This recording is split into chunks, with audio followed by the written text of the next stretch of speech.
TDP, Janasena ఈ రెండు పార్టీలు కూడా రాజ్యసభకు తమ పార్టీలో నుంచి ఎవరిని పంపాలి, ఎవరిని పంపితే రాజ్యసభలో మనం అనుకున్న పనులు చాకచక్యంగా చేయగలరు, ఎవరిని పంపితే వైసీపీ పార్టీలో ఉన్నటువంటి మిగతా రాజ్యసభ సభ్యులు మన పార్టీలోకి తీసుకురాగలరు, ఎవరిని పంపితే రాజ్యసభలో మనం అనుకున్నది మాట్లాడి వైసీపీ పార్టీని బలహీనపరచగలరు. సో ఆ కోణంలోనే రాజ్యసభ సభ్యులను ఎన్నిక చేసేటువంటి కార్యక్రమంలో ఈ రెండు పార్టీలు కూడా బిజీగా ఉన్నాయి. వాళ్ళు ఎంత బిజీగా ఉన్నా ఎవరిని రాజ్యసభకు పంపించినా ఆ వెళ్ళినటువంటి ముగ్గురు రాజ్యసభ సభ్యులు మాత్రం 6 సంవత్సరాల కాలం పాటు వైఎస్ జగన్మోహన్ రెడ్డి పేరు తలుచుకొని తీరాల్సిందే. ఎందుకు ఈ మాట అంటున్నానంటే ఈ ఎన్నికలు, ఈ 3 ఖాళీలైనటువంటి రాజ్యసభ సభ్యులకు సంబంధించినటువంటి ఎన్నిక ఇది న్యాయబద్ధంగా, రాజ్యాంగబద్ధంగా వచ్చినటువంటి ఖాళీలు కాదు. ఇది కుట్రలతో, కుతంత్రాలతో, అవినీతి సొమ్ముతో వస్తున్నటువంటి ఎన్నికలు. కాబట్టి ఈ రాజకీయ పాపం వీళ్ళు చేశారు కాబట్టి తిలా పాపం తలా పిడికననే సామెత ఏదైతుందో ఈ రెండు పార్టీలకు వర్తిస్తుంది. కాబట్టి వీళ్ళు పాపం చేసి ఆ ముగ్గురిని పంపిస్తున్నారు కాబట్టి ఖచ్చితంగా జగన్మోహన్ రెడ్డి పేరు తలుచుకొని తీరాల్సిందే ఈ 6 సంవత్సరాల కాలం పాటు. ఇదేదో న్యాయబద్ధంగా, రాజ్యాంగబద్ధంగా ఇది ఖాళీలైనట్టు, మరి ఆ ఖాళీలకు మరి మా పార్టీలో ఉన్నటువంటి పలానా వ్యక్తి అర్హుడు, రాజ్యసభకు ఈయననే వెళ్ళాలి, ఈయన రాజ్యసభకు వెళ్తేనే ఆ పెద్దల సభకు ఒక గౌరవం వస్తుంది, అక్కడ ఈ రాష్ట్రానికి సంబంధించినటువంటి అనేక అంశాలు అక్కడ ప్రస్తావించగలరు అని చెప్పి వీళ్ళకు బిల్డప్లు ఇచ్చుకుంటున్నారు.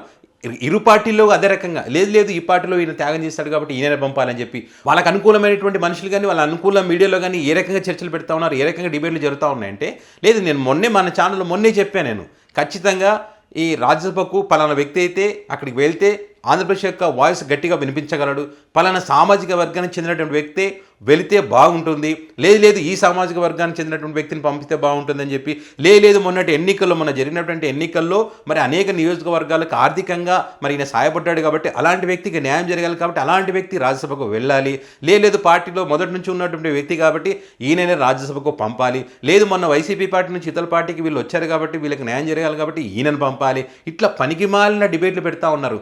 అసలు ఈ రకంగా డిబేట్లు పెడతా ఉన్నారు కానీ కనీసం ఇప్పుడు టీడీపీ కానీ జనసేన పార్టీ కానీ రాజ్యసభకు ఇప్పుడు వెళ్ళేటువంటి అవకాశం ఉందా? 2026 వరకు కూడా వాళ్ళకు రాజ్యసభలో కాలు పెట్టేటువంటి అవకాశం లేదు కాబట్టే వాళ్ళు ఎవరైతే ముగ్గురు ఎంపీలు మోపిదేవి వెంకటరమణ, బీద మస్తానరావు, వారి కృష్ణయ్యల చేత రాజీనామా చేయించి అక్కడ ఖాళీలు ఏర్పాటు అయ్యే విధంగా చేసి వీళ్ళకి సంబంధించిన వ్యక్తులు అక్కడ పంపేటువంటి ప్రయత్నం చేస్తూ ఉన్నారు. అంటే ఎవరైనా సరే మీరు ఆలోచన చేయండి, ఒక మంచి పదవిలో ఉన్నప్పుడు, ఇంకా వాళ్ళ పదవీ కాలం ఇంకా దానికి సమయం ఉన్నప్పుడు వాళ్ళు ఎవరైనా పదవులకు రాజీనామా చేసేటువంటి అవకాశం ఉంటుందా? సరే వాళ్ళ పార్టీ ఓడిపోయి ఉండొచ్చు, ఓడిపోయినంత మాత్రం రాజీనామా అయితే చేయరు కదా. వాళ్ళు చేశారంటే దాని అర్థం ఏంటి?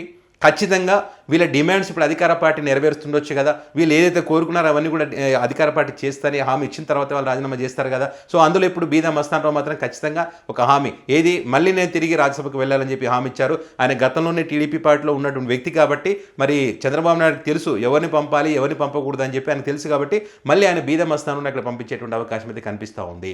మళ్ళీ అదేవిధంగా వీళ్ళ సంగతి ఏంటి, ఆరి కృష్ణయ్య, మోపిదేవి వెంకటరమణ, మళ్ళీ వీళ్ళిద్దరు ఇప్పుడు రాజ్యసభకు వెళ్తారా లేదనేటువంటి వాళ్ళకి సంబంధించిన చర్చనే లేదు కదా.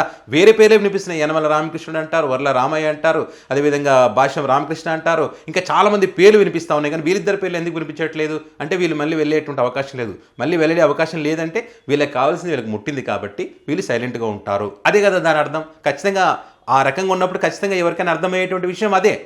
సో ఇక్కడ అవినీతి జరిగిందా లేదా, ఇక్కడ కుట్ర జరిగిందా లేదా, ఖచ్చితంగా జరిగింది అనుకోవాల్సిందే. సో జనసేన పార్టీ నుంచి ఏమో నాగబాబు ఫిక్స్ అని చెప్తా ఉన్నారు. ఆల్రెడీ పవన్ కళ్యాణ్ చంద్రబాబు దగ్గర మాట్లాడారు.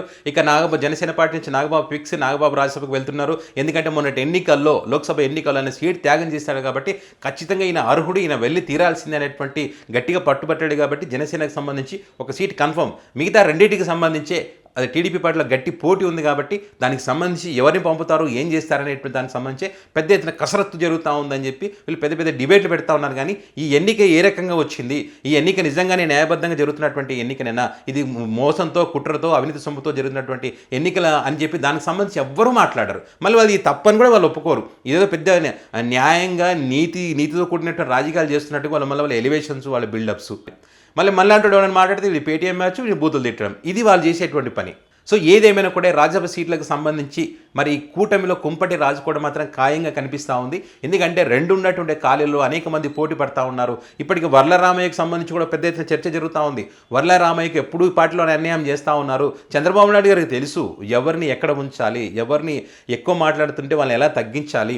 ఇటువైపు మాట్లాడుతున్నప్పుడు అదే పార్టీలో అదే వర్గం నుంచి ఇటువైపు నుంచి కూడా గట్టిగా వాయిస్ వినిపిస్తే ఇక పలానా వ్యక్తులు ఇలా మాట్లాడుతూ ఉన్నారు, వాళ్ళకి ఆ సామాజిక వర్గానికి అవకాశం ఇద్దాం, ఇదే సామాజిక వర్గంలో వాళ్ళకి అవకాశం ఇద్దాం, ఆ యువతకు అవకాశం ఇద్దాం, మీరు మీ వయసు ఎక్కువ అయిపోతుంది కాబట్టి వాళ్ళకి ఇద్దామని చెప్పి వాళ్ళ చేతన చెప్పించేటువంటి కార్యక్రమం చంద్రబాబు నాయుడు గారు చేస్తారు. ఇప్పటికే వర్లరామయ్యకి సంబంధించి గతంలోనే ఒక చర్చ కూడా ఉంది.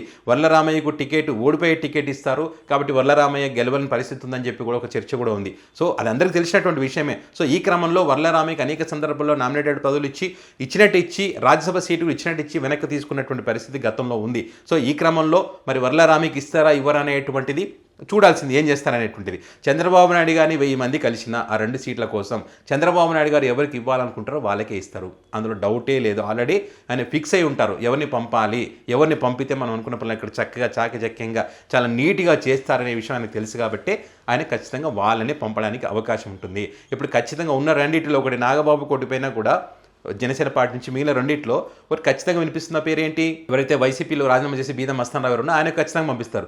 ఆ తర్వాత కనకమేడల రవీంద్ర కుమార్ మళ్ళీ వెళ్ళేటువంటి అవకాశం ఉందనేటువంటి చర్చ కూడా ఉంది. సో ఎవరిని పంపుతారు ఏం చేస్తారని మాత్రం చూడాలి. ఫైనల్గా అయితే ఎంతోమంది ఆశ పెట్టుకొని ఉంటారు కదా, వాళ్ళందరూ మాత్రం ఈ రాజ్యసభకు పంపకపోతే మాత్రం అసంతృప్తి వెళ్ళగక్కడం, బాధపడడం ఖాయంగా కనిపిస్తూ ఉంది. ఏది ఏమైనా కూడా ఎవరిని రాజ్యసభకు పంపినా కూడా ఖచ్చితంగా 6 సంవత్సరాల పాటు ఆ పదవీకాలం ఉన్నన్ని రోజులు జగన్మోహన్ రెడ్డి పేరు తలుచుకొని తీరాల్సిందే. న్యాయబద్ధంగా, రాజ్యాంగబద్ధంగా, నీతితో కూడినటువంటి ఎన్నిక కాదు కాబట్టి.